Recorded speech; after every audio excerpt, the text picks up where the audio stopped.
लेकिन रोइंग हम लोगों के लिए बहुत इम्पोर्टेंट जगह है। हर दृष्टि से रोइंग का जो लोकेशन है और ये लोअर दिबांग वैली, यहाँ से आगे जाएंगे तो ईस्ट सियांग को छूते हैं, ऊपर आप नॉर्थ वहाँ हायर एल्टीट्यूड में जाएंगे मायूदिया हो करके, बाद में तो परशुराम कुंड हो या ये आपका दिबांग वैली, ये दिबांग नदी हो। हम लोग चाहेगा कि जो हाईवे बन रहा है तो जल्दी से यहाँ अनिनी भी जल्दी पहुँच जाएगा और तेजू से हाईलोंग वहाँ भी जल्दी पहुँच जाएगा। ये बहुत बड़ा सेंटर होगा। ये एक दृष्टि से गेटवे है और फ्यूचर टूरिज़्म का भी पोटेंशियल है।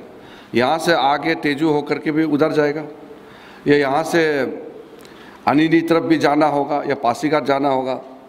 हर दृष्टि से रोइंग बहुत ही इम्पोर्टेंट जगह है। लेकिन इम्पोर्टेंट जगह होने से भी अगर हम इसको यूज़ नहीं करेंगे, डेवलप नहीं करेंगे, तो फिर जितना विकसित होना चाहिए नहीं हो पाएगा। इसलिए आप लोगों ने मेमोरेंडम भी दिया है, कुछ प्रपोजल दिया हुआ है। आज मैडम ने भी अपना दाम्बुक कॉन्स्टिट्यूएंसी का कुछ प्रपोजल दिया है और रोइंग के लिए दोनों समाज का यहाँ ईदू मिसमी लिटरेरी कल्चरल सोसाइटी के तरफ से और आदि बाने केबांग के तरफ से जो दिया है, इसमें बहुत इम्पोर्टेंट आप लोगों ने रिक्वेस्ट किया है। एक एक पॉइंट पे चर्चा करके लंबा मैं नहीं करना चाहता हूँ, लेकिन जो भी आप लोगों ने यहाँ प्रपोजल दिया है, रिक्वेस्ट किया है, राज्य सरकार से बात करेंगे और जो केंद्र सरकार से होने वाला चीज़ है वो हमारे माध्यम से, हमारे साथी तपरगांव जी के माध्यम से हम लोग तालमेल करके जो भी समस्या हल करने का कोशिश करेंगे। और जो राज्य सरकार का मामला है, हम राज्य सरकार के मुख्यमंत्री जी और उनके साथियों को हम कहेंगे कि ध्यान दीजिए इस लोअर दिबांग वैली का जो समस्या है। अब अरुणाचल का किसी आदमी को कैबिनेट मिनिस्टर बनाता है तो वो कोई किरण रिजिजू तपरगांव का रिकॉग्निशन नहीं है, ये अरुणाचल प्रदेश के लिए रिकॉग्निशन है। इसलिए इतना बड़ा जिम्मेदारी मिलने के बाद आशीर्वाद लेना बहुत ज़रूरी हो जाता है। समाज का, बुजुर्गों का, हमारा नए पीढ़ियों का आपका कॉन्फिडेंस लेकर के, आपका आशीर्वाद प्राप्त करके देश को चलाने में बहुत सक्षम होगा। हम लोग लोकतंत्र में काम करते हैं, जनता का वजह से हम लोग इलेक्ट करते हैं 5 साल के लिए, फिर जनता के बीच में जाता है और फिर इलेक्ट होगा तो फिर काम करता है। तो संपर्क, लगातार संपर्क जनता से होते रहना चाहिए। इलेक्शन समय में, वोट मांगते समय और वोट लेने के बाद जनता का काम करने के लिए जनता का समर्थन। इसलिए हमारा ये संपर्क अभियान सिर्फ एक दिन का नहीं है, ये चलते रहेगा, लगातार निरंतर चलते रहेगा। लेकिन ये जनता का आशीर्वाद देने के लिए जन आशीर्वाद यात्रा ये विशेष रूप से महत्वपूर्ण इसलिए है कि जो हमारा मुचु मिती भाई ने जो अच्छी तरह से उन्होंने डिस्क्राइब किया कि एक आदिवासी, एक ट्राइबल आदमी को आदरणीय नरेंद्र मोदी जी ने इस देश का कानून मंत्री बनाया है, जो हिंदी में इसको विधि और न्याय मंत्रालय, इसको लॉ एंड जस्टिस डिपार्टमेंट जो कहते हैं, इसका जिम्मेदारी मुझे दिया है। ये बहुत ही सेंसिटिव और बहुत ही क्रिटिकल पोर्टफोलियो लेकर के मुझे काम करना है, तो आपका आशीर्वाद चाहिए। मुझसे अगर ये मंत्रालय नहीं चला जाएगा तो बदनाम होगा कि प्राइम मिनिस्टर ने इतना जिम्मेदारी दिया है, लेकिन किरण रिजिजू मंत्रालय अगर नहीं चला पाया तो ये हमारा देश का भी और हमारा प्रदेश का भी अच्छी बात नहीं होगी। इसलिए मैं ताकत कहाँ से लाऊं? आपसे ही मिलेगा। तो इतना बड़ा जिम्मेदारी लेकर के देश को चलाना ये मेरे लिए एक बहुत बड़ा चुनौती है। इस 75 ईयर्स तो बार बार आएगा नहीं। और प्राइम मिनिस्टर नरेंद्र मोदी जी ने कहा है कि 1947 से 2047 जब 100 साल पूरा होगा तो भारत को हम कहाँ देखना चाहते हैं, तो इसका तय हमको अभी करना है। हमारे हाथ में 25 साल और है, तो ये 25 साल में भारत को कहाँ देखना चाहता है और अरुणाचल प्रदेश को हम कहाँ ले जाना चाहता है। मापदंड होना चाहिए, विजन होना चाहिए, एक रोड मैप होना चाहिए। अगर हम रोड मैप तय नहीं करेंगे तो हमको नहीं मालूम होगा कि हमको आगे का रास्ता कैसे तय करना है। इसलिए मैं खास करके यहाँ के जो सीनियर लीडर्स हैं और जो स्टूडेंट यूनियन है, आप लोग को भी मैं कहना चाहता हूँ, युवाओं को, कि अगले 25 साल का रोड मैप तय किया जाए, अरुणाचल के लिए भी, रोइंग के लिए भी, कि ये Dibang valley, lower Dibang valley है, लोअर दिबांग वैली में अगले 25 साल में प्रायोरिटी में क्या क्या चीज़ होना चाहिए, ये तय कीजिए। हम लोग भी राजनीति में हैं तो तय करते हैं ना कि हम इस 5 साल में हम ये काम को हम प्रायोरिटी करेंगे। जब भी कोई वरिष्ठ शख्स हमारे ज़िला पर आते हैं तो ये हमारे लिए बहुत ही बड़ा बात होता है, लेकिन जब कोई एक हमारे ही उगता हुआ सूरज, और वो भी उस ओहदा का जो हमारे देश की केंद्र कैबिनेट मंत्री है, और वो कैबिनेट मंत्री भी उस मंत्रालय का जिसका ओहदा अपने आप में अनोखी है, जो है हमारे विधि और न्याय मंत्रालय का, तो ये हमारे लिए बहुत ही सौभाग्य के लिए बात होता है।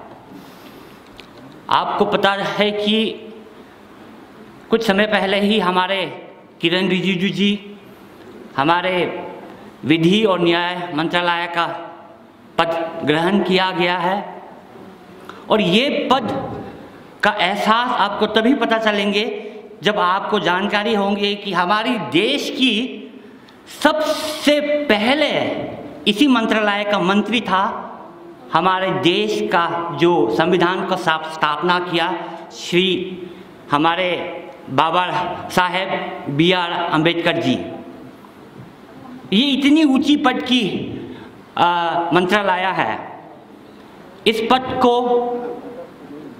समय में बहुत ही गुणी और चुनिंदा लोग ही इस पद को संभाला, जैसे हमारे अरुण जेटली जी, हमारे चिदम्बरम जी, हमारे राम जेठमलानी जी।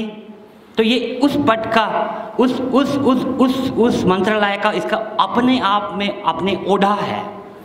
इसी के ज़रिए हमारे भीमराव अंबेडकर जी ने हमारे संविधान को रचाया था, इसी पद के ज़रिए। और ये जो हमारे संविधान का जो 3 महत्वपूर्ण स्तंभ है, judiciary, executive and the legislative, को संरक्षण देता है इसी मंत्रालय से। आज हमारे लोग बहुत ही गर्व महसूस करते हैं, और जैसे मैंने कहा कि भीमराव अंबेडकर जी वो जो पहले विधि मंत्री थे वो अनुसूचित जात से बिलोंग करते थे, और हमारा किरण रिजिजू पहले मंत्री है जो ट्राइबल के समाज से उभरते निकले हुए हैं शख्स है। ये बहुत ही बड़ा बात है। ये कोई संयोग नहीं, ये कोई प्रयोग नहीं, लेकिन ये हमारे माननीय प्रधानमंत्री के दृष्टि के उपयोग है। मैं हमारे माननीय प्रधानमंत्री श्री नरेंद्र मोदी जी को धन्यवाद देता हूँ, पूरी अरुणाचल के तरफ से और हमारे समाज की तरफ से भी। आप सबको अवगत है कि कुछ दिन पहले जो पार्लियामेंट पे जो संशोधन लाया गया है उसका श्रेय किसके पास जाता है। जो हमारे मिसमी समाज, जो छोटी सी समाज है हमारी, उसका जो नोमेनक्लेचर में जो बदलाव हुआ है, जो सही करवाया गया है, उसका श्रेय हम पूरी हमारे किरण रिजिजू जी को देते हैं। उसके साथ तापिर गांव जी को साथों साथ हम धन्यवाद व्यक्त करते हैं हमारे राज्य सरकार पेमा खांडू जी, डिप्टी चीफ मिनिस्टर चोना मैन जी को, और अन्य लोग जो इस पे जुड़े हुए हैं। ये बहुत ही ऐतिहासिक समय है हमारे लिए। देखिए, हमारे ट्राइबल समाज चाहते क्या है, हमारे आबादी छोटे हैं, चाहे अरुणाचल की जो भी जनजाति हो, हमारे बहुत ही छोटी आबादी है। हम इस तरफ नहीं देखते हैं कि हमें क्या चाहते हैं, हमें ज़रूरत क्या है, पैसा, शान और शौकत या पद नहीं। हमारे लिए ये सब चीज़ तो जो है ये एक परिणाम होता है।